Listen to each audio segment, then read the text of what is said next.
I'm Ben Myers with my partner, Chris Sharp. This is Holy Grail Radio on the Rock Nation Network. How are you doing today, Chris? Pretty good. We're here talking about some basketball today. Maybe which teams are going to make the playoffs next year, some surprise matchups, you know. Who do you think is going to come out of the Western Conference? I know that's a very tough conference. Historically, it's a better conference in the league. But it seems like the younger teams are getting better, such as the Pelicans or the Clippers. Yeah, I think OKC and the Spurs are going to take a step back next year, and new teams like the Clippers and maybe even the Golden State Warriors, I think they're going to rise up and even become the 1 and 2 seeds because they're younger. Well, maybe not as young as the Thunder are still young, but they're really young and they're hungry. The Thunder, they've lost. Westbrook he hurt his knee last year, and he probably will take him a while to come back. And then Kevin Martin's gone, so they're going to need some new players, and the chemistry is going to be a little off. So I think Golden State, who have Iggy, they have Steph Curry, they got Harrison Barnes, and they just have a stacked lineup. And then the Clippers, J.J. Redick, Chris Paul, Blake Griffin, I think they're going to rise up next year. See, I think the problem with the Clippers is that you look at the backcourt and sure, it's loaded with Dudley and Redick and Collison and Paul. But then the front court, it's Griffin and Jordan and Anton Jameson and it's nothing. It's nothing really. I mean, and then also they can't hit free throws either. So are you going to are you going to foul in the entire fourth quarter? I mean, that could actually work and stop the Clippers' offense. Hack-a-Shaq, you know, or Hack-a-Griffin, Hack-a-DeAndre. I mean, really, they could easily just stop him just by fouling him.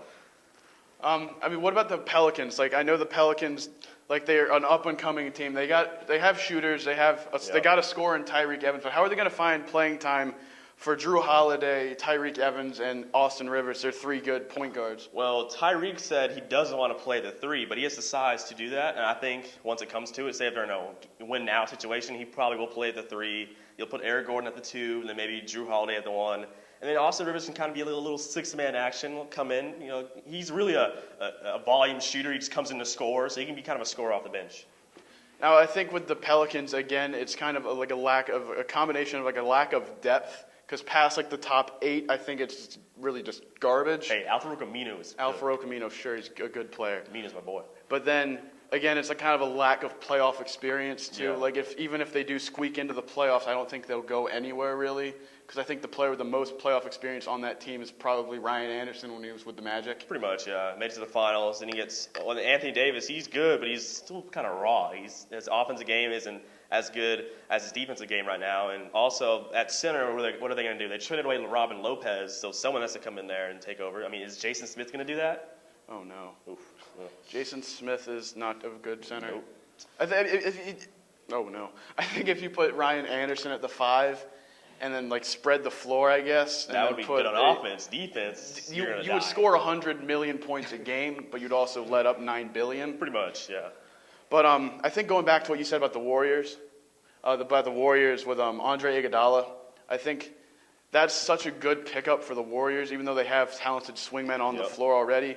Andre Iguodala is not going to have to be the man like he was in Denver or how he was in Philadelphia. He's like the 4th offensive option, and he's still a good scorer. If Andre Iguodala gets you 12 points a game, but he's going to play defense, which is going to take pressure off Klay Thompson and Harrison Barnes guarding the 2s and 3s. And he gets rebounds and gets assists. He's a triple-double machine. He's almost like LeBron, Light LeBron, yeah. So I think he can really help them out, and he can even play at the 4 maybe with Bogut at center, so you go small and just run and gun. So I think that could actually work out. And we have a caller, Sammy Smith. I just wanted to ask you guys if the Heat will repeat next year and if they will get Greg Oden. I don't think the Heat will repeat next year because the Nets are going to be better, and they have Brook Lopez and Kevin Garnett as their big guys, and the Heat struggled against Roy Hibbert and David West. So with big guys, I think the Heat definitely won't repeat because the East is going to be way better with the Bulls, the Nets, and all those other teams like the Knicks also.